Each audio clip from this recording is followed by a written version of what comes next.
Ipinauubaya na ng Malacanang sa Department of Justice ang pagkuwenta at pagtatakda ng restitution kaugnay ng investigasyon sa umano'y irregularidad sa mga flood control projects ng pamahalaan.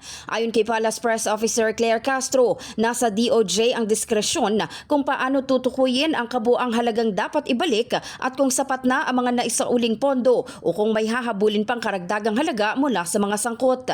Nilinaw rin na ang mga pondong naibalik sa ngayon ay hindi pa pinal at patuloy pa ang pagsusuri upang matukoy ang kabuang halaga ng kickbacks na nakuha sa mga proyekto. Kaugnay ng ulat na nasa humigit kumulang 300 million pa lang ang naibabalik, sinabi ng Malacanang na mahalagang hakbang ito lalo't bihira sa kasaysayan ng bansa ang voluntaryong pagsasauli ng pondo sa mga kasong may kaugnayan sa korupsyon.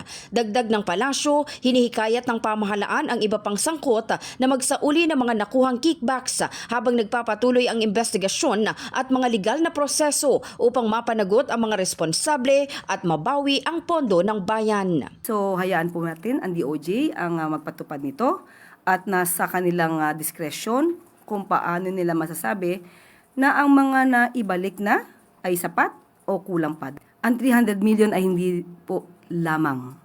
Tandaan po natin na ngayon lamang po nagkaroon ng pagbabalik ng kickbacks mula sa iilang sangkot sa korupsyon. Wala sa history. Kung meron man, ako po ay inyong bigyan ng katugunan dito. Pero sa ngayon, ang pagkakaalam natin, wala sa history ng Pilipinas na ang mga nagkaroon ng kickback ay voluntaryong nagsole ng milyones na kanilang nanakaw.